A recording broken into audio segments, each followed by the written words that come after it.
God tells Jeremiah to buy a pot and take it down to the valley of Hinnom on the southwestern side of the city of Jerusalem, just outside the gates. But God wants Jeremiah to proclaim there in the valley of Hinnom the message that God is bringing judgment upon the people of Judah, is going to take them into exile. And why? Why is God judging this people? It is because in this valley, God says, it is filled with the blood of the innocent. You see, in the valley of Hinnom, there's this temple, shrine called Topheth. We believe that it was a temple to a Canaanite god named Molech, the god of fire. And that people would there bring child sacrifices to Molech. People would offer up their own infants to this god in exchange for safety, security. And even Jeremiah tells us some of the people of Judah, God's own people, were participating in this vile practice in the valley of Hinnom. And so part of Jeremiah's message of judgment on the people of Judah, is that ours is a God who, when innocent people suffer and are oppressed, this God does not remain neutral. God takes sides with the oppressed, with the innocent victim.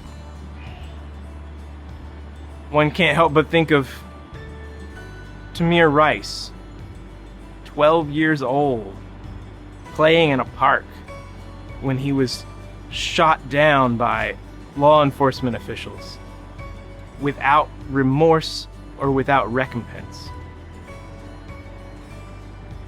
How many of our children will we sacrifice on the altar of law and order before God says to us as a nation that we are under God's judgment?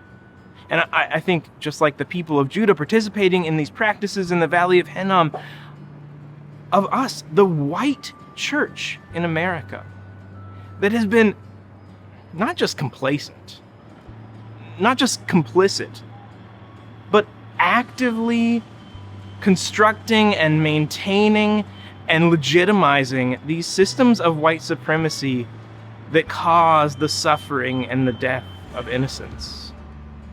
What message would God proclaim to us?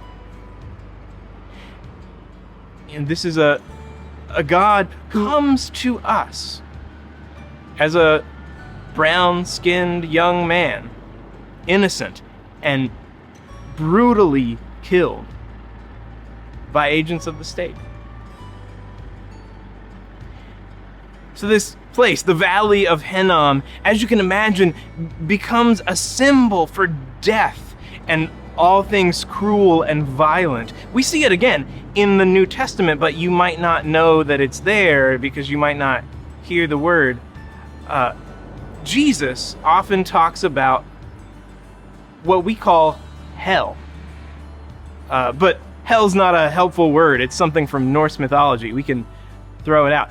Jesus says things like, "Do not fear those who can destroy the body, but fear him who can kill both the body and the soul in," not hell, in Gehenna.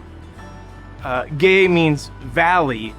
Gehenna, the valley of Hinnom. When Jesus is talking about hell, he's not talking about some place, some destiny for people when they die, where they're burned for all of eternity. No, Jesus is talking about a place over there, that his audience can look down into that valley. He's talking about the hells that we create on earth by our own complicity in injustice and in violence and in the suffering of the innocent.